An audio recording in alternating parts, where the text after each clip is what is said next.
Ito yung matagal nang sinasabi ng mga pasahero, lalong-lalo na ng mga OFW na matagal bago makauwi sa Pilipinas, na kaya maraming nabibiktima ng mga mandurugas na taxi drivers sa NAIA or napipilitan sila mag-taxi kahit airport transfer lang dahil hindi nila alam na may shuttle bus or free shuttle bus sa NAIA na nag-ooperate 24/7.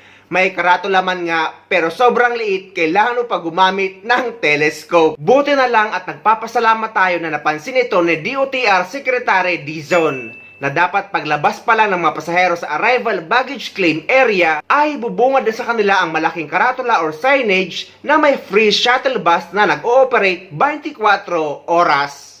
Tapos may free shuttle. Ito hindi nila alam to eh. Kung alam nila to, hindi naman sila magta-taxi. Tsaka every 15 minutes, napakadagas eh. And we always have 2 buses here. Yeah. Available. Kasi we have 20. So it's there, no, on the other side. Ayun. I think we need a big sign there that says free. Free. Yeah. Di ba kailangan may sign doon na sinasabi, free shuttle to T1, T2. Ito banda po. Somewhere. Or palagyan ko ng free yung inter-terminal shuttle. Oo. Pero siguro dapat may temporary muna tayong mga ganun. Para kita kagad. Sa ibang gate naman. Kasi Hindi mo dapat nakalagay. free. Oo, tama. Kailangan may free dyan. You get out of here. Yung mga signages namin sa lahat ng baggage claims, nandun na. Yeah, but the problem, I mean, okay yan, no, but my here, kasi when you're a passenger, you're really not there, you're just thinking about your baggage, di ba? Yeah. So you get out, it's only at this point where, ito, at least to, meron to. So, yeah. Di ba? It's only at this point where I start thinking, okay, how am I going to, dito pa lang ako mag-iisip, saan ako sasakay? So, Ano ang options ko? So, Yun yung TNVS, ride hailing, yeah. and then free terminal transfer going this way. Yeah. I think So baka kulang pa. kulang tsaka Puno-puno kasi. ako tingin ko simplify na natin for now, di ba, until the consultant comes in. Pagdating ko dito, alam ko taxi doon, free pero kunyari yun, hindi ko kita yung free terminal shuttle agad-agad, di ba? So I just need to, it needs to scream at me na merong free shuttle, and I guess all the transport needs to be in one box or something, di ba, na free shuttle. Actually, ang gusto, Bay ganto. ang gusto nga ni Cecilio, mas malaki pa. Yeah, I Mas- think it needs to be. It needs to shout at me. Louder. It's a louder- That's absolutely louder correct. I think it needs to shout at me. And here kasi it's a little confusing. Kasama yung bangko, kasama yung toilet, kasama yung hotel, di ba? So, if we can have something that just says free shuttle, and you have naman your consultants, di ba? So, free shuttle, go there.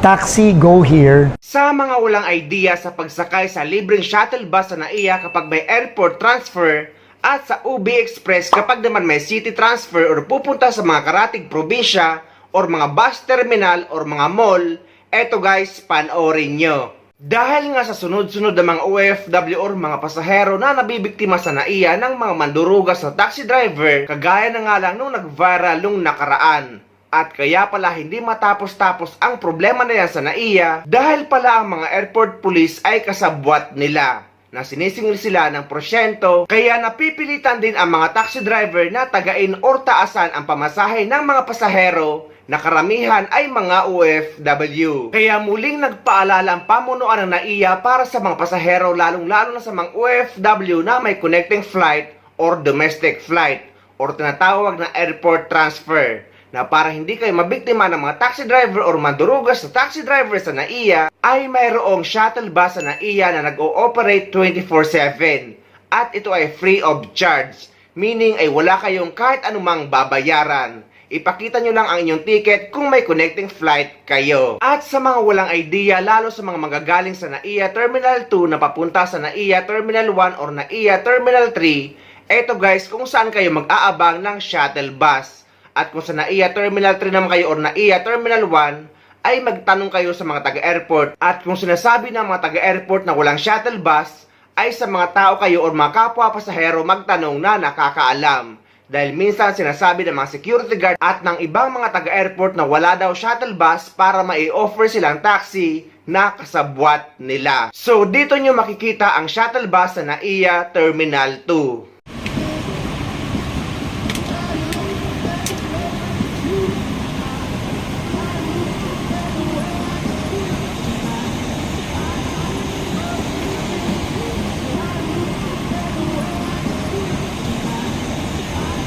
After collecting your baggage from your, let's say, Air Asia or Philippine Airlines domestic flight, you turn right. Okay, so just be careful and, you know, don't listen to people offering you rides from taxis like metered taxis, etc., because they tend to be very expensive, and you're just transferring from Terminal 2 to either Terminal 1, 3, and 4. So right now, Terminal 4 is not operational. So actually, just have to think about transferring between Terminals 1 or 3. So Terminal 1 is the old terminal. So some international flights like Philippine Airlines and other regional airlines fly out of here. Some airlines from going to the Middle East. And then Terminal 3 is where Cebu Pacific and other international airlines fly out from. So just check your ticket which terminal you're actually going to fly out of. So you just need to cross from here to that other side. Okay, so this is one. First, first, this is what we call the ube or purple buses. Don't take that unless you want to pay 50 pesos just to transfer to a terminal. So this is a paid service. This one, okay, if you want to avail of the free service, just walk until the end of this area. So you'll pass by these row of yellow meter taxis. So you can use this to go into town, into Metro Manila. Okay, it's right near the end of the arrivals terminal hall. This is it, the terminal transfer bus waiting area. Okay, so this is a free service. So just sit here. So this is for passengers like you who have a connecting flight from here in Terminal 2 onwards to your international flight to either Terminal 1 or Terminal 3. Okay, so there's a couple people waiting here for those buses to come. And here's one of them. So look out for this bus. It's a smaller coaster type of bus. There's NAIA in front, and you can see the sign saying that it transfers shuttle bus. So this is it. So this is the bus that you will take if you want to transfer from here, Terminal 2 to NAIA Terminal 1 or Terminal 3. Para naman sa mga city transfer, kagaya ng papunta sa mga karatig na syudad, papunta sa Cubao, karatig na probinsya at iba pa, ay may pwede kayong sakyan na UB Express na naipakita nga sa video na mura lang ang bayad. At kung sa NAIA Terminal 3 naman kayo, makikita nyo ang pick-up point ng UB Express sa Bay 12 ng arrival area.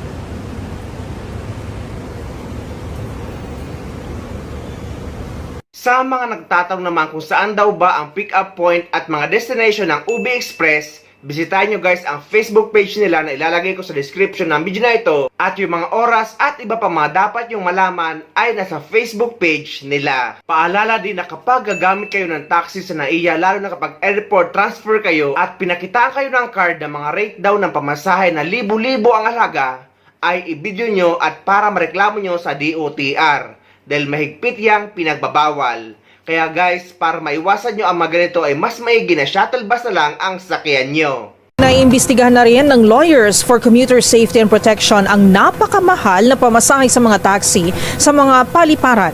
Napag-alaman kasi na umaabot sa halos 3,000 piso hanggang 10,000 piso ang singil para sa mga magpapahatid sa Metro Manila at sa mga probinsya mula sa Ninoy Aquino International Airport. Ang buong detalye sa ulat ni Val Gonzales. Umaapila ngayon ang Lawyers for Commuter Safety and Protection o LCSP sa Department of Transportation, LTFRB at MIAA o Manila International Airport Authority. Nalaliman pa ang investigasyon sa usapin ng mahal na pamasahe sa airport. Ito'y matapos na mapag-alaman na mayroong umiiral na fare matrix sa airport na ang babayarang pasahe ng isang pasahero ay higit pa sa kinontrata ng mapagsamantalang tsuper batay sa taripa na ipinagkaloob sa DC Race News. Mula sa 2,800 na pasahe kung pupunta ng Terminal 1, 2,700 sa Terminal 2, 2,600 kung sa Terminal 3 hanggang sa 2,900 pesos kung magpapahatid sa anumang hotel sa Metro Manila ang isang pasahero na galing ng Ninoy Aquino International Airport. Ayon kay Attorney Albert Sadili, ang tagapagsalita ng LCSP, bagamat marin nilang kinokondina ang insidenteng kinakasangkutan ng ano'y labis na singil ng isang tsuper ng taxi, ay marapat din aniyang malaman kung legal at dumaan ba sa pag-aproba ng LTFRB ang umiiral na fare matrix sa NAIA batay sa nakalatag na pamasahe sa umiiral na taripa. 4,800 pesos ang pamasahe kung magpapahatid ng Antipolo City, 4,000 pesos kung sa paliparan sa Dasmariñas, Cavite, 6,000 pesos sa Tagaytay at 10,000 pesos kung sa Candelaria sa Quezon. Matatanda ang una ng sinuspinde ng LTO ang lisensya sa pagmamaneho ng tsuper ng kolorom na taxi sa NAIA na naningil ng 1,260 pesos sa kanyang pasahero mula NAIA Terminal 3 patungo ng Terminal 2. Sabi ni Attorney Sadili, lumalabas sa kanilang investigasyon na kaya pala sinabi ng babaeng pasahero sa viral video na akala niya ay makakatipid siya kung kukuha ng taxi sa labas ng airport dahil sa sobrang taas ng pamasahe na pinatutupad ng MIA at sa airport dito sa Metro Manila. Kuya, grabe ang mahal ng ano mo. One na lang. Airport, terminal. Diyos ko po, kung alam ko lang, kuya. Para na kami nagbiyahe ng probinsya. Galing Terminal 2, papuntang Terminal 3, 1,260, ganon? Ano yan? 1,200. Kuya, para naman. Huwag naman, lugi tayo sa gasolina pabalik, ma'am. 1,1 na lang, sige 1,1. Kuya, grabe ang mahal ng ano mo. Kaya 1,1 na lang. Airport, terminal. Diyos ko po, kung alam ko lang, kuya. Para na kami nagbiyahe ng probinsya. Kung alam lang natin, hindi na tayo nakita. Di na lang kami nag-ano, budol naman kayo. Di budol niya, pinaliwanag ko nga siya. Ano? Grabe naman kayo maningil. Terminal 3 to Terminal 2, 1 to. Grabe naman yan, kuya. Ano ba yung taxi mo, oh? Oh, 1 to. Terminal 3 to Terminal